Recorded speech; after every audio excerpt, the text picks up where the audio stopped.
All right, it's time to discuss the race preview for races number 28 and 29 at the Eldora Speedway in Rossburg, Ohio. These two races now mark the second half of the season beginning for the teams and the drivers with Kubota High Limit Racing. And after this, we got these two races. We have a race at Lernerville.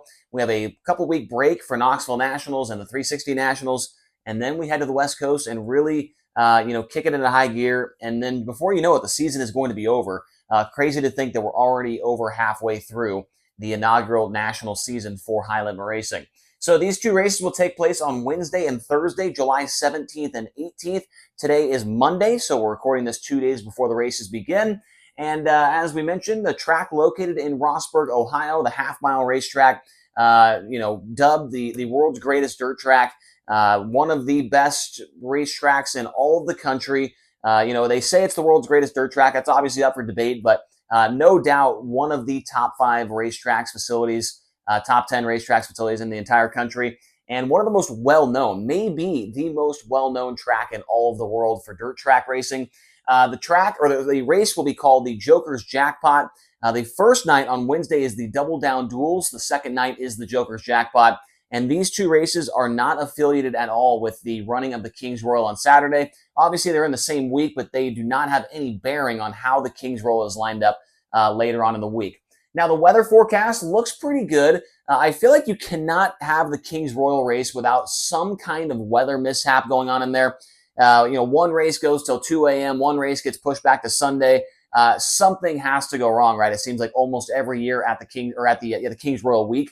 But so far, at least looking at Wednesday and Thursday for the high limit portion, does not look too bad. The weather on Wednesday, 80 degrees for a high, a low of 57. The rain chances are at 30%, but it looks like those chances are going to be more in the morning time. Light clouds and winds at 5 to 10 miles per hour. And then for Thursday, it gets a little bit cooler, 75 degrees for a high there, 55 degrees for a low. Rain chances at just 6%. And then it's mostly sunny and once again, 5 to 10 mile per hour winds on Thursday night. So weather is looking pretty good for High Limit Racing and those 2 nights. Looking at the payout, so the first 2 nights, the Double Down Duels, those 2 races will take place, or we'll have 2 twin 25-lap main events, $12,000 to win both of them, and $1,000 to start. And it all sets up the big race on Thursday, $100,000 to win the Joker's Jackpot, and $4,000 to make the feature. This will be the highest payout race, or the highest paying race as far as the winner's share goes throughout the entire year of 2024 so far. And so that's really exciting to be a part of that. The estimated car count right now, we're looking at about 65-ish cars. Last I checked, we're either at 63 or 64. And I'm guessing that's going to get a little bit over 65 just with guys that we don't know will be there or not. But going to be a really, really solid field. We'll talk about those guys that are going to be in the field here in just a moment. Now, looking at the most recent 410 winners, it's mostly dominated by the World of Outlaws. They have been racing there quite a bit here recently. They raced 2 times already this year. Sheldon Hodenshield and David Gravel split the wins during Let's Race 2 weekend. The race before that, there was a 410 race with the All-Star Circuit of Champions during the 4 Crown Nationals. Zeb Wise was able to get the win there in 2023. And then 2 other World of Outlaws races right before that. Rico Abreu was a winner with the Outlaws in 2023. And that last race on the list, Donnie Schatz, who won the King's Royal. That is what that race is right there, the King's Royal in 2023. Those are the last 5 winners with a 410 sprint car, wings on top at Eldora Speedway.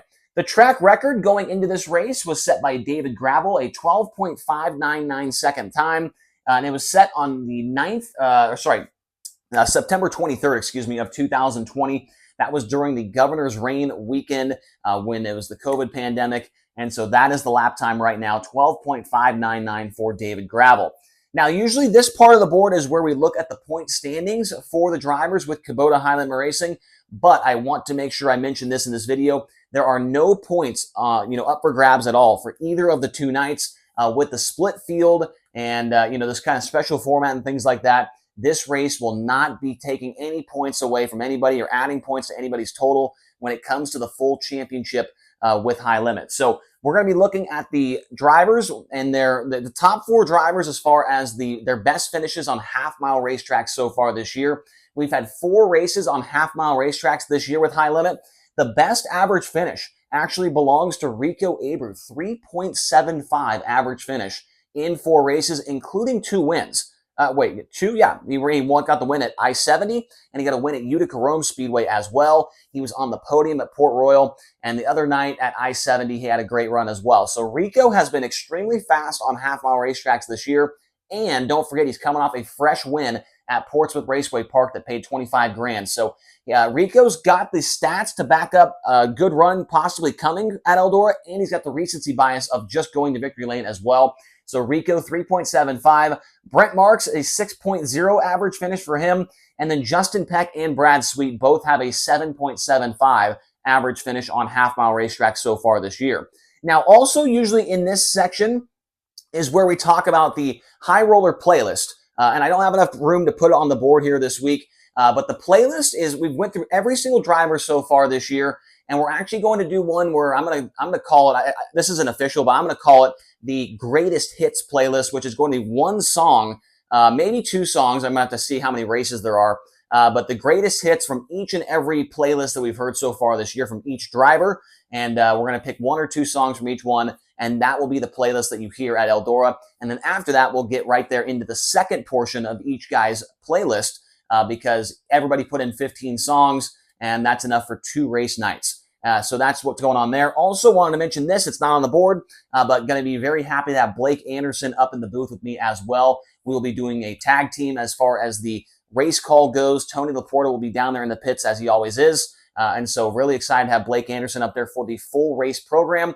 We had him up there for I-70 just for the features, but he will be there for qualifying, the heat races, everything else those 2 nights. So looking forward to that. Now let's look at the non-high roller drivers. These are the drivers that are not full-time with the series who are going to be racing these 2 nights at Eldora Speedway. Obviously, we know that almost every single World of Outlaws driver will be there. In fact, they all will except the number 6 car of Bill Rose. Now, Bill Rose, we know that he's injured right now, but the driver that he has tabbed to drive that car, Kelby Watt, is not going to be driving Bill Rose's car. Kelby Watt will be driving his own car, and then I'm guessing later on in the week when it turns into the King's Royal, then Bill Rose's car will hit the racetrack. But wanted to mention that.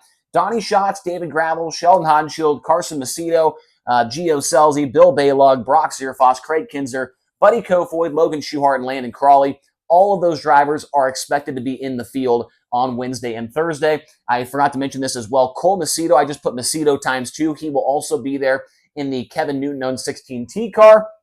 Other drivers in the field, Kyle Larson, he will be there as well. Anthony Macri and Kerry Madsen. So maybe those 2 guys right there, maybe one of the favorites as far as the outsiders go. Nobody from High Limit, nobody from the Outlaws. The outsiders may be led by Anthony Macri and Kerry Madsen. And then right behind them, I would say on that list, probably, Aaron Reitzel's up there on that list. And then Chase Randall is going to be there as well. Brady Bacon and Dason Persley, 2 guys that are full-time with USAC. They will be in the house as well.